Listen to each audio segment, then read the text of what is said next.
محرم کے حوالے سے ایک بات کر لوں, یہ 10 محرم کا روزہ, رسول اللہ صلی اللہ علیہ وسلم نے ارشاد فرمایا کہ عاشورہ کا روزہ مجھے اللہ کی رحمت سے امید ہے کہ 1 سال کے گناہوں کا کفارہ ہے. تو بڑی فضیلت ہے. رمضان کے بعد سب سے زیادہ فضیلت عاشورہ کے روزے کی ہے, 10 محرم کا روزہ. سمجھ رہے ہیں؟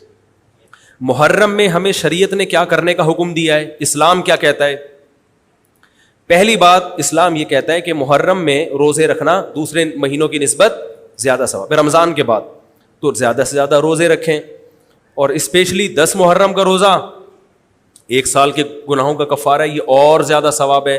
پورے محرم نہیں رکھے جاتے تو کیا کرنا ہے, 10 محرم کا رکھنا ہے. حدیث میں آتا ہے کہ آپ نے حکم دیا 2 روزے ملا کے رکھو, کیونکہ یہودی جو تھے وہ 1 روزہ رکھتے تھے, صحیح ہے نا. تو یہودیوں سے مشابہت سے بچنے کے لیے ہمیں حکم دیا کہ اس کے ساتھ ایک اور روزہ ملائیں. تو علماء یہ کہتے ہیں کہ آج کل یہودی 10 محرم کا روزہ نہیں رکھتے, تو اب مشابہت ختم ہو گئی ہے. تو اگر کوئی 9, 10 یا 10, 11 کا رکھ لے تو اچھی بات ہے, نہیں تو صرف 10 محرم کا بھی رکھ لے تو بھی انشاءاللہ پورا ثواب ملے گا, کیونکہ اب اس میں مشابہت رہی نہیں ہے. سمجھ رہے ہیں کہ نہیں سمجھ رہے؟ یہ کرنے کا کام ہے. دوسرا کام, محرم میں گناہ دوسرے مہینوں کی نسبت زیادہ, اس کی قباحت زیادہ بڑھ جاتی ہے, کیونکہ 4 مہینے محترم ہیں, شوال, ذیقات, ذیلحج اور ذیقعدہ, ذیلحجہ, محرم اور رجب. یہ 4 مہینے جو ہیں اسلام میں اشہر حرم کہلاتے ہیں.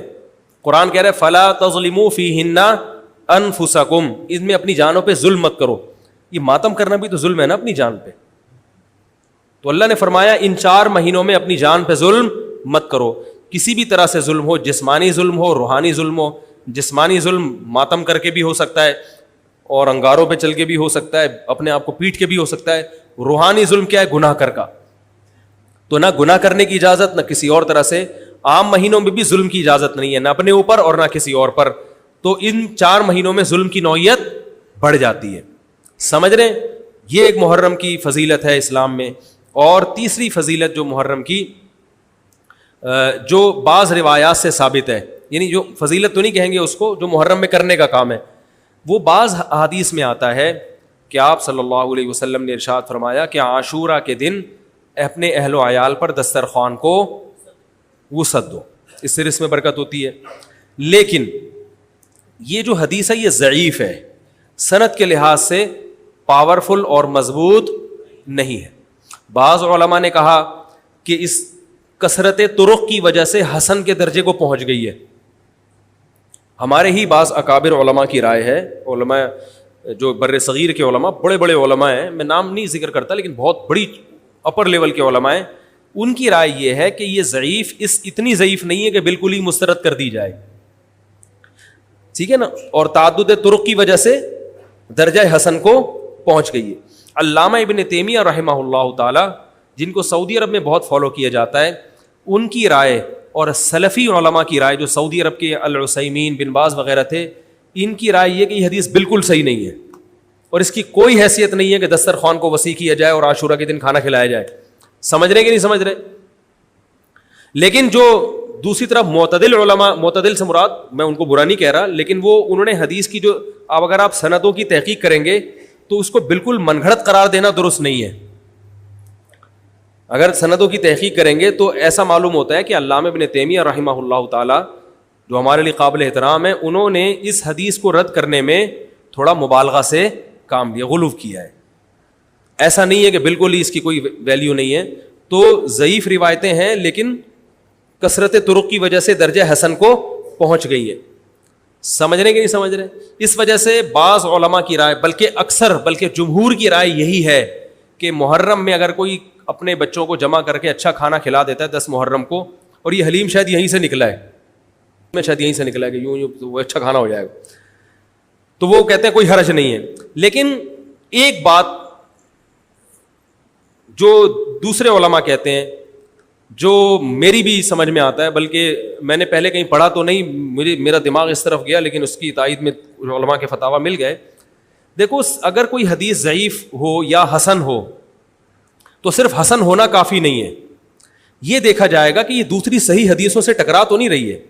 یہ بھی ایک فقہ کا اصول ہے کہ اگر ایک کمزور چیز ہے لیکن وہ طاقتور دلیل سے ٹکرا رہی ہے تو پھر اس کمزور چیز کو بالکل رد کیا جائے گا. تو عاشورہ کے دن روزہ رکھنے کا حکم ہے, یہ بالکل بخاری مسلم کی صحیح حدیث سے ثابت ہے. اور جو کھانا کھلانے والی روایت ہے وہ اس ٹکر کی نہیں, اس کو تو ابن تیمیہ جیسے محقق نے بالکل ہی کالعدم قرار دے دیا, بعض عرب علماء نے بھی بالکل کالعدم قرار دے دیا, اگرچہ ہماری رائے ہے کہ بالکل کالعدم نہیں ہے, لیکن بہرحال اس میں محدثین کا بڑا اختلاف ہوا ہے. جبکہ روزہ رکھنے والی جو روایات ہیں وہ بالکل بے غبار ہیں, ان کو سب صحیح مانتے ہیں. تو کھانا کھلانا اور روزہ جمع بولو بھائی نہیں ہو سکتا, اس لیے کہ اگر وہ روزے کا دن ہے تو کھانے کا دن نہیں ہے, کھانے کا دن ہے تو روزے کا نہیں. ابن تیمیہ رحمہ اللہ تعالیٰ کی رائے یہ ہے کہ بعض لوگوں نے شیعہ کی مخالفت میں غلو کیا ہے. شیعہ نے اس دن کو چونکہ منحوس بنا دیا 10 محرم کو, تو انہوں نے مخالفت میں اس دن کو ایک سیلیبریٹ کرنے کے لیے نا کھانا کھلانے کا حکم دے دیا کہ ہم منحوس نہیں سمجھتے بلکہ اس کا کیا کریں گے اپوزٹ کہ کھاؤ اور کھلاؤ. تو انہوں نے کہا یہ بھی غلو ہوا ہے دوسری طرف. بھائی منحوس نہیں ہے, مبارک ہے ہماری نظر میں, لیکن اتنا مبارک کہ اس میں کھانا کھلانا اور یعنی عید والا عنصر کھانا کھلانا تو عید کے دن ہوتا ہے نا, تو عید نہیں ہے بہرحال. تو یہ بھی بڑی جاندار بات, اگرچہ یہ عقلی دلیل ہے مگر یہ ایسی نہیں ہے کہ بالکل اس کو کالعدم قرار دے دیا جائے. تو اب علماء نے دونوں حدیثوں کو تطبیق کی کوشش کی علماء نے کہ بھئی کھانا بھی کھلاؤ اور روزہ بھی رکھو, افطاری میں کھلا دو,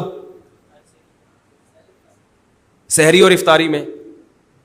تو بات یہ ہے کہ افطاری میں اگر آپ کھلائیں گے تو وہ 11 محرم شروع ہو چکی ہوگی, وہ 10 محرم بولو بھائی نہیں رہے گی. دوسرا سحری میں جو کھلانے کا مسئلہ ہے نا, سحری میں تو سحری میں جب ہم کوئی کہتے ہیں نا فلاں دن یہ کام کرنا ہے فلاں دن, تو اس سے لغت میں جو ذہن میں متبادر ہوتا ہے نا وہ دن کا وقت ہے, وہ 3:30 پونے 4 کا وقت نہیں ہوتا. یہی وجہ ہے کہ جو لوگ اس حدیث پر عمل کرتے ہیں عاشورہ والی, وہ دن میں کھانا کھلاتے ہیں, دوپہر کے ٹائم لنچ کرتے ہیں. وہ افطاری میں تو ویسے ہی دسترخوان وسیع ہوتا ہے بھوک کی وجہ سے. ارے بابا وہ تو ویسے ہی بچوں کو جب روزہ رکھا ہوا ہے تو اچھا کھلاؤ, سحری اچھی کراؤ, اور افطاری وہ تو ویسے ہی بھوک کی وجہ سے, رمضان میں دیکھو نا کیسے کھلے دسترخوان ہوتے ہیں. تو میں نے بڑی کوشش کی دونوں حدیثوں کو جمع کریں, لیکن تکلف کے بغیر یہ ممکن نہیں ہے. تو فقہ کا ایک اصول ہے کہ جب کوئی بے غبار صحیح حدیث ہوتی ہے اور اس سے ایک اصول ثابت ہو رہا ہے, تو اس کے مقابلے میں اگر کمزور روایت آئے گی جو اس سے ٹکرا رہی ہوگی, تو اس کمزور روایت کو, اگرچہ وہ موضوع من گھڑت نہیں ہے, لیکن اس کمزور کو اس صحیح حدیث کی مخالفت کی وجہ سے بولو بھائی رد کر دیا جائے. اس لیے میرا نالائق کا موقف یہ ہے, میں بہت نالائق ہوں, میں اتنی بڑی بڑی باتیں کرتا نہیں ہوں, لیکن ساڑی عقلچ یہ چیز آندھی نہیں ہے کہ بھائی جو روزے کا دن ہے وہ بھوکے پیاسے رہنے کا دن ہے, وہ کھانے کھلانے کا نہیں ہے. افطاری میں تو ویسے ہی کھاؤ بھی کھلاؤ بھی. تو اور اس کا نقصان یہ بھی ہوتا ہے کہ لوگوں نے اس کھانا کھلانے کے چکر میں روزے چھوڑ دیے ہیں. سمجھ رہے ہیں, جب حلیم پکے گا تو کون روزہ رکھے گا بھائی, ساری رات گھوٹا لگے گا حلیم کا کہ کل دسترخوان وسیع کرنا ہے, تو پھر روزہ گیا, وہ تو تیل لینے گیا, روزہ کون رکھے گا روزہ. تو وہ حدیث صحیح حدیث کی بالکل اس میں ٹائٹ قسم کی مخالفت ہو رہی ہے, ٹھیک ہے نا. تو نالائق کی رائے, پھر بھی اگر کوئی دوسرے علماء کی رائے کو فالو کرتا ہے تو وہ کھائے بھی کھلائے بھی. میں کہتا ہوں جو مضبوط چیز ہے اس کو لینا چاہیے, جو کمزور چیز ہے اس کو چھوڑ دینا چاہیے. ہمارے حضرت مفتی رشید احمد صاحب رحمہ اللہ ایک بات کہتے تھے کہ جہاں کھانا کھلانے کی حدیث آئے گی نا وہاں مسلمان اس کو لے ہی لے گا. کھانے پینے کی جہاں بات آئے گی مسلمان کیا کرتا ہے, وہ کہتا ہے بھائی یہ صحیح ہے, یہ بالکل صحیح حدیث ہے, ٹھیک ہے نا. وہ کیا کرتا ہے, جن علماء کی تحقیق ہے وہ تو تحقیق سے کہہ رہے ہیں, لیکن عام پبلک کی عادت یہ ہوتی ہے کہ فتویٰ بھی اسی کا فالو کریں گے جہاں کھلانے کا تذکرہ. تو اب ہمارے کہتے جہاں کھانا کھلانے کی بات آئی مسلمان کہتا ہے بس یہ بالکل صحیح بخاری کی طرز پر ہی, بخاری کی شرط پر ہی حدیث. تو بھائی بھوکا رہنا عبادت ہے, بھوکا رہنا سنت ہے. بچوں کو تو ویسے ہی کھلاؤ عاشورہ ہو یا نہیں ہو, اور سحری افطاری کرا دو, اچھی سی روزہ رکھواؤ, اور جو بالکل چھوٹے بچے ہیں وہ تو ویسے ہی کھاتے ہیں. تو اس لیے, اور پھر اس کا نقصان کیا ہو رہا ہے, حلیم کے گھوٹے لگ رہے ہیں پوری پوری رات بیٹھ کے, اس کے الگ نقصانات ہیں, سبیلیں لگ رہی ہیں. حضرت حسین رضی اللہ تعالیٰ عنہ تو کربلا میں شدید گرمی میں بھوکے اور پیاسے اپنی جان دیتے ہیں، اور یہاں ہم کیا کر رہے ہیں؟ کھانا کھا رہے ہیں، دیگیں پکا رہے ہیں، شربت پی رہے ہیں. تو یہ بات عقل میں آنے والی نہیں ہے. تو عاشورہ کے دن کی مناسبت سے روزہ ہی ہے، وہ روزہ رکھنے کا دن ہے. اللہ تعالیٰ عمل کی توفیق عطا فرمائے. وما علینا الا البلاغ.